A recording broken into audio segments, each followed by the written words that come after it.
శ్రోతలందరికీ నా నమస్కారం. కథా ప్రయాణానికి స్వాగతం. నేను మీ అనసూయ. ప్రతి శుక్రవారం నాడు మనం ఎత్తనపూడి సులోచన రాణి గారి విరచితమైన మీనా నవల గురించి ప్రస్తావించుకుంటూ వస్తున్నాము. అందులో భాగంగా ఈ వారం అదే నవలలోని మరో కొత్త అంకంలోకి ప్రవేశించబోతున్నాము. అంకంలోకి ప్రవేశించే ముందర పాత కథను గురించి ఒకసారి మనం ముచ్చటించుకుందాము. మన మీనా విజయవాడలో దిగి అక్కడి నుంచి వాళ్ళ మేనత్తగారి ఊరైన నిమ్మలూరుకి బయలుదేరుతుంది. నిమ్మలూరు అడ్డ రోడ్డు దగ్గర బస్సు దిగుతుంది. అక్కడ చాలా నిర్మానుష్యంగా ఉంటుంది.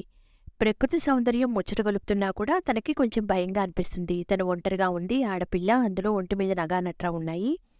ఎవరన్నా ఏమన్నా చేస్తే ఏంటి గతి అని భయపడుతూ ఉంటుంది. అదే సమయంలో తనతో పాటు బస్సులో ఎక్కి బస్సులో తనని నిశితంగా గమనిస్తున్న ఆ పైజమాలు దాల్చే వ్యక్తి కూడా అక్కడ దిగి తనని చూడటం గమనిస్తుంది. దాంతో మీనాకు భయము, చిరాకు రెండూ కలుగుతాయన్నమాట. సరే, రెండెడ్ల బండి కోసం వెతుకుతూ ఉంటే ఒక బండి వస్తుంది. ఆ బండిలో కూర్చుంటుంది మీనా. దానిలో తనతో పాటే ఆ కృష్ణారావు అనే వ్యక్తి, అంటే ఆ పైజమాలు లాల్చే వ్యక్తి కూడా ఎక్కుతాడనమాట. సరే, ఇతనెందుకు ఎక్కాడబ్బా అనుకుంటూ ఉంటుందన్నమాట. ఆ బండి అతన్ని పక్కనే నడవమని చెప్పి అతను బండి ముందు కూర్చుంటాడు. మీనాను బండి కూడా అతను ఎక్కిస్తాడనమాట తన సామాన్లతో పాటు. ఆ బండి చాలా ఎత్తుగా ఉంటే మీనా భయపడుతూ ఉంటుంది. తనకెప్పుడు అలవాట్లేదు కదా. కానీ అతని చొరవకి తనకు చిరాకు కలుగుతుంది. సరే, ఇంతలోకి ఊరు ప్రవేశించే ముందర ఒక తోట వస్తే అక్కడ అతను దిగిపోతాడు. మీనాని ఊళ్ళోకి జాగ్రత్తగా తీసుకెళ్ళమని చెప్పి ఆ బండి అతనికి చెప్తాడు.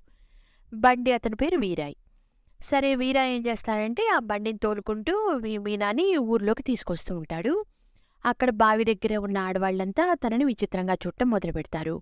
వీరాయిని ప్రశ్నలు కూడా వేస్తుంటారనమాట.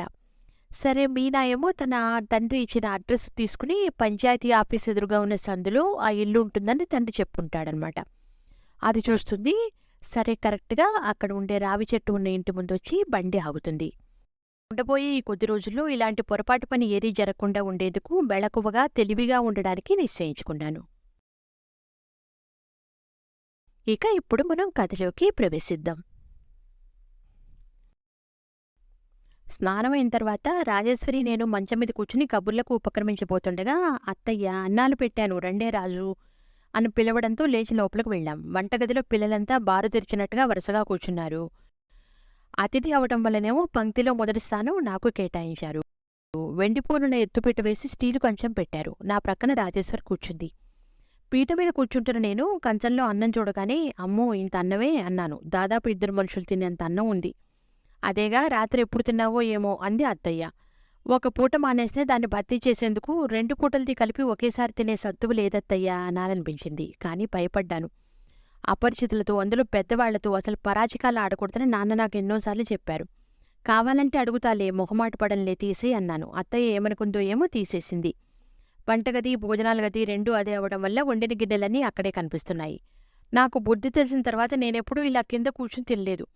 చాలా చిన్నప్పటి నుంచే మా అమ్మ నన్ను డైనింగ్ టేబుల్ దగ్గర అన్నం కింద పడకుండా జాగ్రత్తగా తినేలా తర్ఫీదు ఇచ్చింది.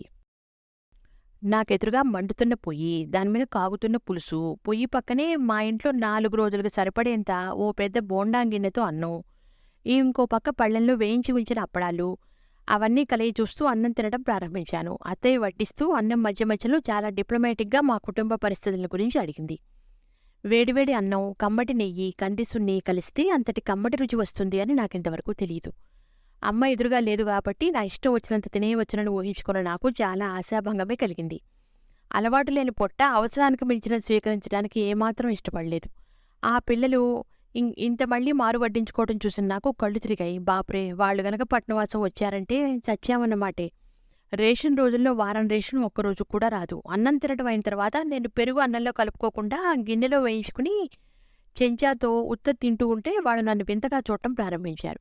భోజనాలైన తర్వాత రాజేశ్వరి ఎంగిలి కంచాలన్నీ తీసుకుని కడుగుతూ ఉంటే నేను కూడా వెళ్ళి నిలబడ్డాను. దొడ్లో బాదం చెట్టు కింద చకచకా శుభ్రంగా కడిగేసి పక్కన పెట్టేస్తోంది. నేను కూడా కడగనా అన్నాను. ఊహు వద్దు అన్నట్టుగా తల ఊపింది రాజేశ్వరి. ఎంతో మెత్తగా, నిదానంగా కనిపించే రాజేశ్వరి పనిచేయటంలో ఒక విధమైన తొందర, చాకచక్యం ఉండడం నేను గమనించాను. అమ్మకి ఇలా అతిగా పనిచేసి మితంగా మాట్లాడేవాళ్లంటే చాలా ఇష్టం. అమ్మ సంగతి గుర్తుకు రాగానే నా గుండెలు జల్లుమన్నాయి. క్షణంసేపు నాకు నా చుట్టూ ఉన్న పరిసరాలు వింతగా కలల తోచాయి. ఈ బాదం చెట్టు నీడలో నేను నిలబడటం, రాజేశ్వరి కంచాలు కడగటం, దూరంగా కాకుల గుంపు ఎంగిలి మెతుకుల కోసం చుట్టుముట్టడం ఇదంతా నిజమేనా అనిపించసాగింది. అసలు కొత్తవాళ్లంటేనే ఆశాంతం బిగుసుకుపోయి నల్లరాయిలా చలనం లేకుండా నిలబడిపోయే నేను ఇంత తక్కువ వ్యవధిలో వీళ్లతో ఇలా కలిసిపోయాను. నేను వాళ్లలో కలిశాను అనే కంటే వాళ్లే నన్ను కలుపుకున్నారు అంటే బావుంటుంది. స్నేహపూరితమైన రాజేశ్వర చూపులు, వాత్సల్యార్పణలు నిండిన అత్తయ్య మాటలు, నేనంటే స్వర్గంలోంచి దిగివచ్చిన దేవతలా చూస్తున్న పిల్లలు, ఇవన్నీ నాలో సహజంగా ఉండే సంకోచ అనుమానాలను దూరంగా నాకు తెలియకుండానే నెట్టివేసినా రాకరాక వచ్చిన దానని వీళ్ళ ఆర్భాటాలేం చేయటం లేదు. నేను ప్రతిసారి సెలవులకో పండగలకో ఇక్కడికి వచ్చిపోయే మనిషిని అన్నట్టు ప్రవర్తిస్తున్నారు. వాళ్ళ ప్రవర్తనలో నిరాడంబరత నాకు నచ్చింది. అతిశయం లేని స్వభావం నన్ను ఆకర్షించింది. ఆంతర్యంలో ఆదరాభిమానాలున్నా కళ్లకు ప్రతిఫలిస్తే తప్ప మాటల్లో బహిర్గతం చేయడం వీళ్ళకి చేతకాదు. చేతిలో పని అయిపోయిన తర్వాత రాజేశ్వర్ నాకు ఇల్లు వాకిలి అంతా తిప్పి చూపించింది. దొడ్లో వంట ఇంటి గుమ్మం నుంచి బావి వరకు గచ్చు వేయించి ఉండటం వల్ల కాలికి మట్టి అయ్యే అవకాశం తక్కువ. వీధివైపు వాకిలి విశాలంగా ఉంది. అక్కడక్కడ గులాబీ చెట్లు, నందివర్ధనపు చెట్లు ఉన్నాయి. కుడివైపున పెద్ద పారిజాతం చెట్టు ఉంది. వీధివైపు వరండాలో 2 పొడుగాటి బెంచీలు వేసి ఉన్నాయి. మగవాళ్ళు ఎవరైనా వస్తే అక్కడ కూర్చుని మాట్లాడి వెళ్తారట. ఆడవాళ్లైతే అత్తయ్య ఎక్కడ ఉంటే అక్కడికి సరాసరి లోపలికి వస్తారట. రాజేశ్వరికి స్నేహితులనే వాళ్లే లేరుట. ఎప్పుడూ అత్తయ్య వెనక తిరుగుతూ దాదాపు ఇంటి పనంతా తన చేతి మీద చక్కబెట్టే రాజేశ్వరికి స్నేహితులతో సరదాలకి కబుర్లకి టైం ఉంటుంది అని నేననుకోను. రాత్రంతా నిద్రలేదేమో, అందులో రాగానే చన్నీళ్ల స్నానం చేసి వేడివేడి భోజనం తిన్నానేమో, అలసటి నిండిన నాకు కళ్ళు నిద్రాభారంతో మత్తుగా తూగసాగిన. రాజేశ్వరి వెంటనే ఇది గ్రహించిందల్లా కాసేపు పడుకుంటావా అంది. నిద్ర రావడం లేదు కానీ కొద్దిసేపు పడుకుంటే బావుండనిపిస్తోంది అన్నాను మొహమాటంగా. నిజం చెప్పాలంటే సుస్థి చేసినప్పుడు కాక చాలా బడలిగ్గా ఉంటేనే తప్ప నాకు పగటి నిద్ర అలవాట్లేదు. రాజేశ్వరి నన్ను వెంట తీసుకుని పెద్ద హాల్లో ఉన్న ముందు గదికి కుడివైపు ఆనుకుని ఉన్న మరుగు గది తలుపు తెరుస్తూ ఇక్కడ పడుకో నిద్ర పడుతుంది, గొడవ ఉండదు అంది. ఆ ఇంటి మొత్తానికి అదొకటే గదిలా ఉంది. చిన్నగా ఉన్న గాలి వెలుతురు ధారాళంగా వస్తున్నాయి. పడమటి వైపునున్న కిటికీలోంచి దూరంగా ఏదో దేవాలయం కనిపిస్తోంది. గదిలో మంచం వేసి ఉంది. దానిమీద ఆకుపచ్చ నలుపు కలిసిన గళ్లతో ఉన్న చేనేత దుప్పటి పరిచి ఉంది. దిండుకి ఉతికి ఇస్త్రీ చేయించిన గలీబు తొడిగి ఉంది. నువ్వు పడుకో, నేనిప్పుడే వస్తా. రాజేశ్వరి వెళ్ళిపోయింది. మంచం మీద కూర్చున్న నేను గదంతా పరిశీలించా. నాకెదురుగా ఉన్న గోడమీద అత్తయ్య చిన్నతనంలో ఎవరో నడివయసు ఆయనతో కలిసి ఉన్న ఫోటో ఉంది. రాజేశ్వరి తండ్రి బహుశా ఆయనే అనుకుంటా. మంచం వైపున గూడులాంటి అల్మారాలో 2 వరుసలు ఏవో వాటిని చూడగానే నాకు కుతూహలం కలిగింది. ఈ ప్రపంచంలో నాకు బొమ్మల తర్వాత మళ్లీ అంతగా ఆసక్తి కలిగించేవి కథల పుస్తకాలే. వీటిల్లో అద్భుతమైన సృష్టి మన కళ్ళకు కనిపిస్తుంది. మనం చూడాలని కలలు కన్నవి వీటిలో దొరుకుతాయి. ఈ పుస్తకాలే లేకపోతే మనిషి జీవితంలో వస్తున్న మార్పు మనకు అర్థమయ్యేది కాదు. పుస్తకాలు మానవ మేధస్సు సృష్టించిన అద్భుతాల్లో మొట్టమొదటివి. ఈ పుస్తకాల సెలక్షన్ను బట్టి మనిషి వ్యక్తిత్వం నిర్ణయించవచ్చని నాకు బాగా తెలుసు. ఈ రాజేశ్వరి పెద్దన్నగారి వ్యక్తిత్వం విలువ కట్టడానికి నాకు మంచి అవకాశం లభించింది. మంచం మీద కూర్చున్న దాన్నల్లా నేను ఆ గూడు వైపు వెళ్లి దాని ముందు నిలబడి ఒక్కొక్క పుస్తకం తెరిచి చూశాను. అందులో పై వరుసలో ఉన్నవన్నీ హోమియోపతికి సంబంధించిన పుస్తకాలు. కింద వరుసవన్నీ ఏ చెట్టుకి ఏ రోగం వస్తే నిర్మూలించడానికి ఏ చర్యలు తీసుకోవాలో, ఏ మందులు వాడాలో వివరాలు తెలుపుతున్న పుస్తకాలు. మొత్తానికి 2 రోగాలు, వాటి నిర్మూలనకు సంబంధించినవి. వెగటుగా మొహం పెట్టిన నేను మళ్లీ వచ్చి మంచం మీద కూర్చున్నాను. నాకు తెలిసిపోయింది. రాజేశ్వరి పెద్దన్నయ్య ఒక పంచెకట్టు వైద్యుడు, ఒక చిన్న పిలక, మెళ్ళో రుద్రాక్షమాలలు ఉన్నా ఉండవచ్చు. అందుకే నాన్న నాకు చెప్పి ఉండరు. నాన్నగారు అతన్ని నాకు పరిచయం చేయాల్సినంత ప్రత్యేకత అతనిలో ఏమీ ఉండదు. మంచం మీద పడుకున్న నాకు వెంటనే నిద్రపట్టేసింది.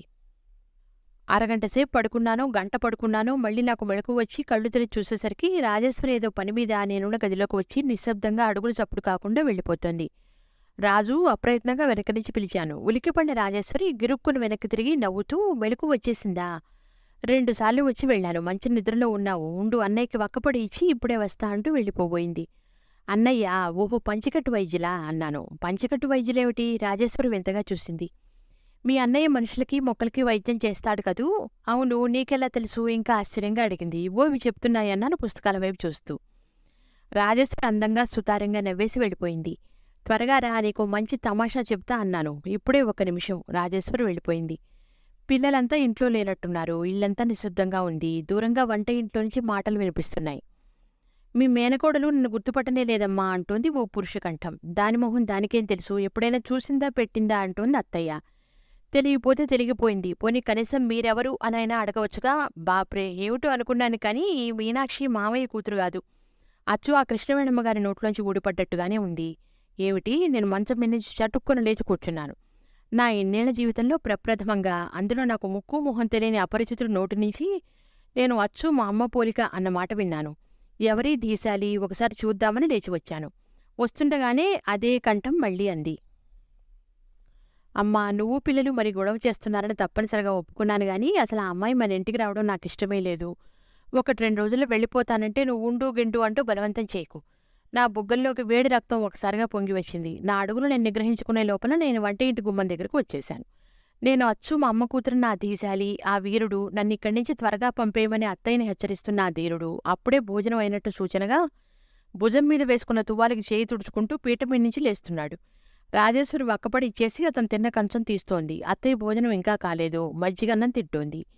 నేను గుమ్మంలోకి వచ్చి నిలబడగానే ఇటువైపే రాపోతున్న అతను ఆగిపోయాడు. క్షణం మా ఇద్దరి చూపులు కలుసుకున్నాయి. అతను నవ్వబోయి మానేశాడు. నేను తెల్లబోయాను.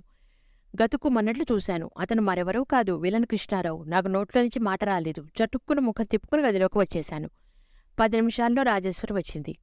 నేను చెప్పని ఎదురు వెళ్ళి అసలు చేయి గట్టిగా పట్టుకుని మీ అన్నయ్య ఇతనా, ఈ విలన్ కృష్ణారావా అన్నాను. మా అన్నయ్యే, కానీ విలనేమిటి అంది రాజేశ్వరి తెల్లబోతూ.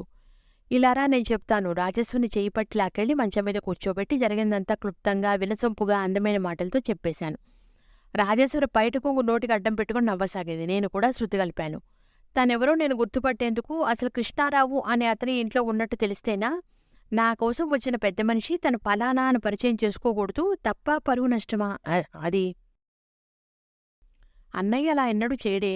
నిన్ను ఆట పట్టించడానికి అలా తెలియనట్లు ఊరుకున్నాడేమో అంది రాజేశ్వరి. ఊరుకున్నవాడు ఊరుకోక అత్తయ్యతో ఫిర్యాదు చేస్తాడెందుకు? పైనుంచి నన్ను ఇక్కడి నుంచి పంపేయమని మీ అమ్మకు సలహాలిస్తున్నాడే. మధ్యలో నవ్వు ఆపేసి నేను సీరియస్గా అడిగేశాను.